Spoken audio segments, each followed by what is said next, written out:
역대하 2장 1절에서 18절까지입니다. 역대하 2장 1절에서 18절 함께 읽겠습니다. 솔로몬이 여호와의 이름을 위하여 성전을 건축하고 자기 왕위를 위하여 궁궐 건축하기를 결심하니라. 솔로몬이 이에 짐꾼 7만 명과 산에서 돌을 떠낸 자 8만 명과 이를 감독할 자 3,600명을 뽑고 솔로몬이 사절을 두로왕 후람에게 보내어 이르되 당신이 전에 내 아버지 다윗에게 백향목을 보내어 그가 거주하실 궁궐을 건축하게 한 것 같이 내게도 그리하소서. 이제 내가 나의 하나님 여호와의 이름을 위하여 성전을 건축하여 구별하여 드리고 주 앞에서 향 재료를 사르며 항상 떡을 차려 놓으며 안식일과 조화루와 우리 하나님 여호와의 절기에 아침 저녁으로 번제를 드리려 하오니 이는 이스라엘의 영원한 규례니이다. 내가 건축하고자 하는 성전은 크니 우리 하나님은 모든 신들보다 크심이라. 누가 능히 하나님을 위하여 성전을 건축하리요. 하늘과 하늘들의 하늘이라도 주를 용납하지 못하겠거든. 내가 누구이기에 어찌 능히 그를 위하여 성전을 건축하리요. 그 앞에 분향하려 할 따름이니이다. 이제 청하건대 당신은 금, 은, 동, 철로 제조하며 자색, 홍색, 청색 실로 직조하며 또 아로색일 줄 아는 재주 있는 사람 하나를 내게 보내어 내 아버지 다윗이 유다와 예루살렘에서 준비한 나의 재주 있는 사람들과 함께 일하게 하고 또 레바논에서 백향목과 잣나무와 백단목을 내게로 보내소서. 내가 알거니와 당신의 종은 레바논에서 벌목을 잘 하나니 내 종들이 당신의 종들을 도울지라. 이와 같이 나를 위하여 제목을 많이 준비하게 하소서. 내가 건축하려 하는 성전은 크고 화려할 것이니이다. 내가 당신의 벌목하는 종들에게 지은 밀 2만 고루와 보리 2만 고루와 포도주 2만 밭과 기름 2만 밭을 주리이다 하였더라. 두로왕 후람이 솔로몬에게 답장하여 이르되 여호와께서 자기 백성을 사랑하심으로 당신을 세워 그들의 왕을 삼으셨도다. 후람이 또 이르되 천지를 지으신 이스라엘의 하나님 여호와는 송축을 받으실지로다. 다윗 왕에게 지혜로 나들을 주시고 명철과 총명을 주시사 능히 여호와를 위하여 성전을 건축하고 자기 왕위를 위하여 궁궐을 건축하게 하시도다. 내가 이제 재주 있고 총명한 사람을 보내오니 전에 내 아버지 후람에게 속하였던 자라. 이 사람은 단의 여자들 중 한 여인의 아들이요 그의 아버지는 두로 사람이라. 능히 금, 은, 동, 철과 돌과 나무와 자색, 청색, 홍색 실과 가는 배로 일을 잘하며 또 모든 아로 새기는 일에 익숙하고 모든 기묘한 양식에 능한 자이니 그에게 당신의 재주 있는 사람들과 당신의 아버지 내 주 다윗의 재주 있는 사람들과 함께 일하게 하소서. 내 주께서 말씀하신 밀과 보리와 기름과 포도주는 주의 종들에게 보내소서. 우리가 레바논에서 당신이 쓰실 만큼 벌목하여 때를 엮어 바다에 띄워 요바로 보내리니 당신은 제목들을 예루살렘으로 올리소서 하였더라. 전에 솔로몬의 아버지 다윗이 이스라엘 땅에 사는 이방 사람들을 조사하였더니 이제 솔로몬이 다시 조사함에 모두 15만 3,600명이라. 그 중에서 7만 명은 짐꾼이 되게 하였고 8만 명은 산에서 벌목하게 하였고 3,600명은 감독으로 삼아 백성들에게 일을 시키게 하였더라. 아멘. 사랑하는 성도 여러분, 어제 본문에서 우리는 솔로몬이 왕이 된 후에 첫 번째로 했던 행보가 바로 하나님께 전심으로 제사 드리는 일, 예배하는 일이었다라는 것을 보았습니다. 오늘 본문은 그 솔로몬이 본격적으로 성전 건축을 준비하는 장면입니다. 그런데요, 성전은 단순히 건물이 아니라 하나님이 백성들과 함께 하시는 하나님의 임재가 가장 성전의 핵심이죠. 오늘 본문에서 솔로몬이 여호와의 이름을 위해서 성전을 건축하고자 일꾼들을 뽑습니다. 감독자를 세우고 사절을 두로왕 후람에게 보내서 성전 건축 준비를 하는 것을 보십시오. 이러한 본문 말씀은 포로지에서 돌아와서 성전을 재건해야 하는 그런 상황에 있었던 이스라엘 귀환 공동체에게 큰 도전과 위로가 되었을 것입니다. 하나님은 옛적 솔로몬을 통해 성전을 세우셨듯이 다시금 그들을 통해 성전을 회복시키실 것이다, 이런 기대를 가질 수 있었을 것입니다. 과거에 두로왕 후람을 통해서 성전을 건축할 수 있는 그런 재료들도 이렇게 얻게 한 것처럼 이제는 고레스 왕을 통해서 그와 같이 우리를 도우시는구나, 이런 생각을 했을 것입니다.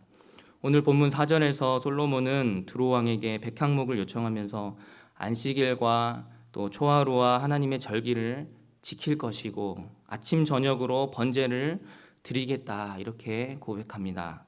그런데 에스라 3장에도 보면요, 성전을 재건하고자 예루살렘으로 다시 돌아온 이스라엘 백성들이 바로 동일한 일을 하는 것을 보게 됩니다. 대제사장 여호수아와 스룹바벨이 하나님께 제사 드릴 제단을 만들고요, 그리고 거기에 번제를 드립니다. 기록된 규례대로 초막절을 지키고 항상 드리는 번제와 초하루와 여호와의 모든 거룩한 절기에 번제를 지켰다라고 기록합니다. 그러면서 성전의 기초를 놓습니다. 그 감격스러운 순간에 제사장들은 나팔을 들고 아삽 자손 레위 사람들은 제금을 들고 서서 다윗이 정한 규례대로 하나님을 찬송합니다. 주는 지극히 선하심으로 그의 인자하심이 이스라엘에게 영원하시도다. 이때 솔로몬 당시에 영광스러운 성전을 보았던 제사장들과 레위인들은 지금 이제 성전의 기초가 너무 초라하니까 대성통곡하고, 그러나 그보다 더 많은 사람들이 성전을 다시 짓는구나 하는 그 감격의 기쁜 소리가, 기뻐하며 함성하는 소리가 그렇게 울려 퍼졌다라고 하는 장면이 나오죠. 포로지에서 귀환한 이스라엘 공동체가 그동안 이방 땅에서 제대로 드리지 못했을 매일의 번제와 안식일, 그리고 매월 초에 드리는 구별된 제사, 초막절 같은 그런 중요한 절기를 회복하면서, 그리고 무너졌던 성전 기초를 다시 놓으면서 얼마나 감격스러웠을까요? 분명 그들은 오늘 본문에 솔로몬이 성전을 짓고자 이방 왕에게 도움을 구하며 여호와의 절기를 회복할 것이다 하는 그런 결심을 보면서 그들도 성전 건물을 짓기 이전에 이렇게 여호와의 절기를 우선적으로 지켰을 것입니다. 오늘날에도 마찬가지입니다. 하나님은 우리에게 먼저 예배의 중심을, 예배를 회복하라고 말씀하십니다. 건물이 물론 중요하지요. 하지만 건물보다 더 중요한 것은 그 건물 안에서 하나님께 드려지는 예배의 삶, 예배가 회복되는 것입니다.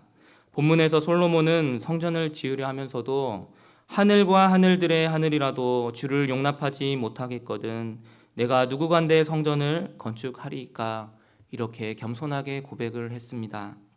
그는 성전이 하나님의 영광을 다 담을 수 없다라는 사실을 잘 알았습니다. 성전은 하나님을 가두는 공간이 아니라 오직 하나님의 이름을 위하여 지어지는 곳, 하나님을 경배하는 예배의 처소였던 것입니다. 귀한 공동체가 무너진 성전을 다시 세울 때 그들의 눈에는 초라해 보였을지라도 하나님은 그 작은 성전을 통하여 여전히 영광을 받으시고 임재하셨습니다. 마찬가지로 우리의 예배도 겉으로 볼 때는 연약할 수 있습니다. 작고 초라한 목소리일 수도 있고, 또 무릎 꿇고 드리는 기도가 남들이 볼 때는 보잘것없어 보일 수 있습니다. 그러나 하나님은 그 우리의 작은 예배, 작지만 마음의 중심을 담아 드리는 그 예배를 주목해서 보시고 기쁘게 받으십니다. 3층 재축 공사가 진행 중이고 이제 막바지에 다다르고 있습니다. 내부 인테리어를 하고 또 무대를 설치하고 조명과 음향을 이렇게 세팅을 해야 합니다. 바닥도 결국엔 다시 깔아야 하는 상황인데요. 그러나 우리 마음 같아서는 할 수만 있다면 더 아름답고 멋지게 이렇게 하면 좋겠는데, 어떤 부분은 우리의 생각이나 기대에 못 미치는 모양으로 공사가 진행될 수도 있습니다. 그러나 건물보다 더 중요한 것은 오늘 본문을 통해서 보니까요, 우리가 그곳에서 어떤 예배자로 예배를 드릴까 하는 것입니다. 그리고 우리의 예배는 교회의 공간을 넘어서 우리의 삶의 자리와 더 나아가 우리의 이웃에게까지 주님을 알지 못하는 가족들과 또 주님을 전혀 알지 못하는 열방으로까지 확산되어 가야 한다는 것을 오늘 본문은 말씀하고 있습니다. 오늘 본문에서 두로왕 후람이 12절에서 이렇게 고백하는 걸 보십시오. 천지를 지으신 이스라엘의 하나님 여호와는 송축을 받으실지로다. 그러면서 하나님께서 다윗에게 지혜로운 아들을 주셨다라고 고백하고 있습니다. 하나님은 이방 나라 왕의 입술을 통해서도 영광을 찬양을 받으십니다. 성전 건축은 이스라엘만의 일이 아니라 열방이 함께 하나님의 이름을 높이는 일이 되는 것입니다. 특히 오늘 본문 17절 18절은요. 이 성전 건축 일에 이스라엘뿐만 아니라 그 땅에 함께 살던 이방인들까지 동원되었다라는 사실을 기록합니다. 귀환한 유다 백성도 인력이 부족했고 주변 민족들과 갈등을 겪었습니다. 특히 사마리아 지역에 거주하던 혼혈 민족의 방해가 드셌죠. 그들은 예루살렘 중심의 순수한 신앙을 세우고자 했던 귀환 공동체 입장에서는 절대 함께할 수 없는 세력이었습니다. 그러나 역대기는 하나님이 열방의 사람들까지 사용하셔서 성전 건축을 완수하게 하신다 하는 그런 메시지를 주고 있습니다.